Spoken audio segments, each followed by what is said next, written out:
Welcome to San Antonio's Influence Magazine show, the premier talk show where we introduce you to influential individuals doing significant work in the city of San Antonio and surrounding areas. Celebrate the spirit of business, leadership, and innovation. If this is your first time joining us and you'd like more information, you could find us at influencesa.com. That's influencesa.com. Like us on Facebook, Instagram, LinkedIn, Pinterest, and for this particular episode of the show, all future and past episodes of the show, pull up your YouTube search bar, toss in San Antonio's Influence Magazine show. That word is critical. Get that word in there. When you get there, please subscribe, give us a like or a thumbs up, and hit that bell so that you don't miss any future episodes of the show.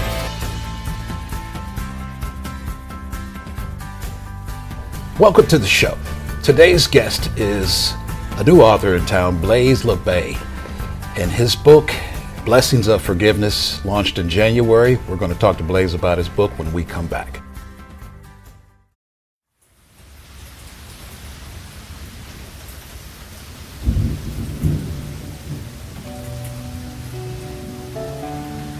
We are always trying to fix something, but we must start with forgiving. We must begin to open our hearts and follow God. We also must learn to forget, because if you don't forget, then you haven't forgiven.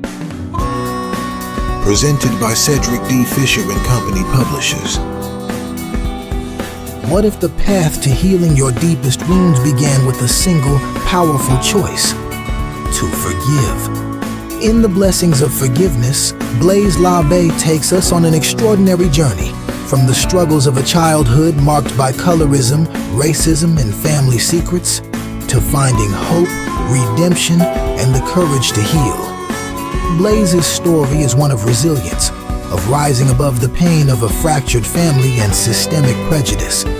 His journey takes him from a small Louisiana neighborhood to the heights of success as a journalist and leader, but it's the lessons learned along the way that define him. Blaise discovered that forgiveness was not just a gift to others, but a pathway to his own freedom. This memoir is a message of hope for anyone seeking healing from their own struggles. Blaise's reflections on race, faith, and the enduring power of love remind us all that the hardest roads often lead to the most beautiful destinations. The Blessings of Forgiveness by Blaise Labbe, available now wherever books are sold. Blaise, welcome to the show. Thank you for having me. Good to see you. So your book, Blessings of Forgiveness, we're going to talk a little bit about it, but I know it launched in January of this year. So start just kind of sharing with our viewers, what was your motivation or inspiration for writing your story? I think the big thing would be experience. The lessons that I learned and wanting to be able to share those lessons, and then maturity. And what I mean by that is that through my experiences, the maturity of understanding how things transpired, not necessarily why, but working through that process really helped me and motivated me to put down on paper what the book is about. And plus my wife bugged me till you did it. Till I did it. Yeah. Yeah. Good. So tell us a little bit about the story. Well, let's just start with your background. Let us know where you're from and kind of how you got to this point. I'm from Lafayette, Louisiana originally. Grew up in Oklahoma.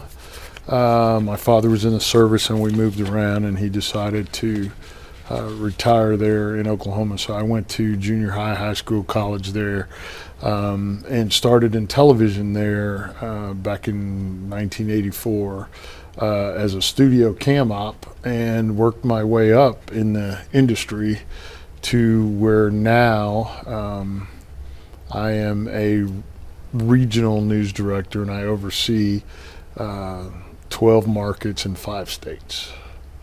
Outstanding. I've read the book cover to cover, and I know you talk a little bit about racism in the book. So What type of words of wisdom would you have for someone who's been through a similar experience? Really to find yourself and believe in you. I live by a rule, and I don't really remember if I heard it or it's something that was just instilled. But I had an experience in high school that it really came true. And I usually talk about that when I go speak to kids is, understanding the defining moments in your life. Right. And one of those was, I always wanted to be a lawyer. And that was my goal. I was excited. And they had this supposed aptitude test in high school. And so I took the test, I came back out, and the gentleman said to me that, he asked, what did I want to do when I got older? And I said, well, I want to be a lawyer. And he goes, I don't know. He goes, looking at these tests, people like you, that's probably not a right field. You need to, and I was like, people like who? And I was really angry, and I got up. And so I realized, people will paint you in a box, and their stereotypes based upon the color of your skin or your background. And so, again, I don't know if it was something that was instilled or what, but I always live by the rule of not letting anyone define who I am. Yeah. And I try to make sure I preach that to others. The title of the book is Forgiveness, but faith is a big part of the story. So talk to us about how you developed your faith. Well, I think it's been a process, growing up in Louisiana and being surrounded by the Catholic religion. I was an altar boy. I have an uncle that's a priest. I had aunts who were nuns. And then, as most young people, you shy away from the church. And so I had the experiences of rediscovering several different religions.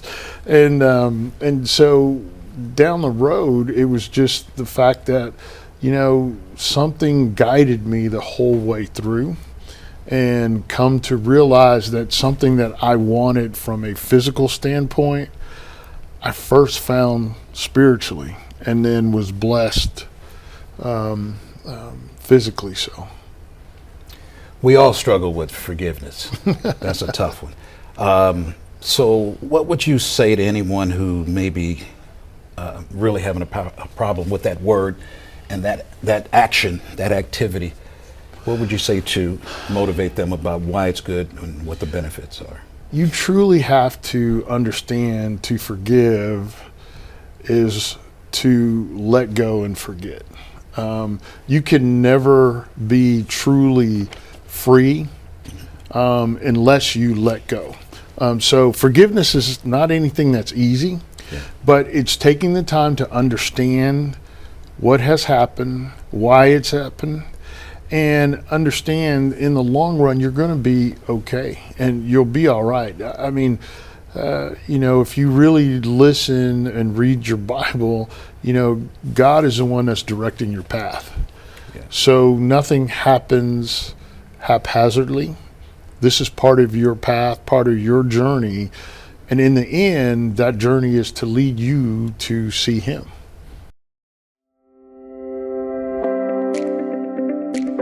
Dream Leadership Academy is supporting the San Antonio community through their Hometown Heroes program.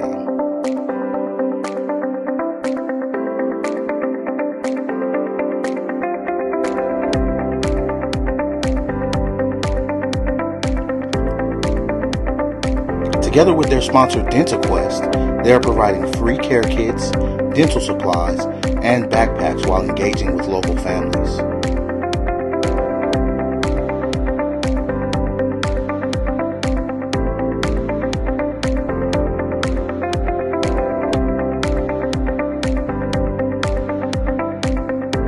Connect with Dream Leadership Academy and stay tuned for their next opportunity to inspire and empower our youth.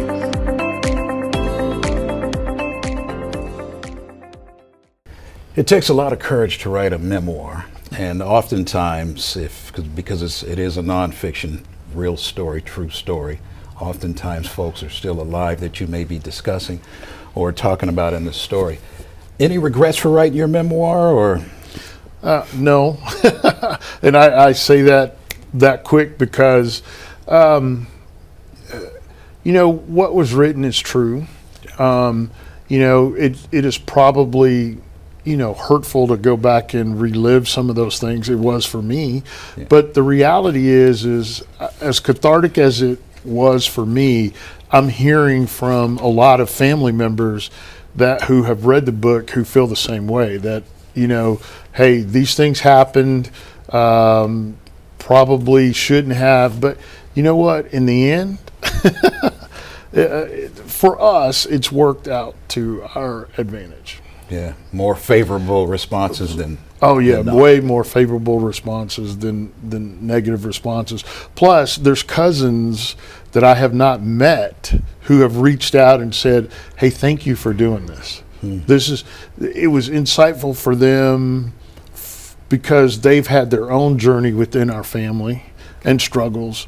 And to know that, they weren't alone has been a benefit. I write a section in there, a chapter on my godfather, and the book has actually reconnected us. Okay. I mean, we're talking like once a week now. Very good. Yeah. Very good. So it's mended some bridges and that sort of thing. Yes. So if you could go back in time and you think about your younger self to where you are now, what would you have changed? I don't know that I would change anything. Again, understanding now what I know now, obviously. Well, if I had to change anything, it would be to truly believe in myself. I always felt I didn't fit in. I didn't understand why. And it didn't matter if it was family, if it was sports, I just always felt like an outsider. And it led to doubt in myself. It lent to doubt in my abilities. So I think if I did have to say anything, that would be it, is to have more belief in oneself. Mm-hmm. Okay. There's a process. Of course, I'm a publisher, so a media guy like yourself. When you write your story, it's somewhat therapeutic, mm-hmm. right? And you're transparent about a lot of things that's going on. What do you think you've learned most from this experience? Maybe about yourself. Resiliency. Growing up, I would have never realized how resilient I was. Again, I doubted a lot of things, but the more I got knocked down or pushed around, I found a way to get back up and keep fighting. And so to get to this point in my life and to see really a little boy who grew up in Lafayette, Louisiana, in a 3-room shotgun house, to be where I'm at today would be something I would have never expected. But it was resiliency and God. Yeah, very good. We get the privilege of meeting a lot of leaders on this show, and one thing we've realized all leaders have in common is they're all readers. Mm-hmm. They all have a go-to book. That book is typically found on their nightstand. Blaise, what book is on your nightstand? I don't have a book at this moment on my nightstand, but I will tell you probably the book that I cherish the most is it's called Lincoln on Leadership. Lincoln on Leadership. Okay. And it's a book that I've read several times over. And so it's more than a look at how a leader led. It really delved into his thought processes, but most importantly, it was how he dealt with people. And I think as you go through life, being able to communicate, being able to relate, to have empathy is important. And in that book, you learn just how much those attributes President Lincoln had. Outstanding. The blessings of forgiveness. Amazon, Barnes & Noble. Anything else you'd like to share with the audience?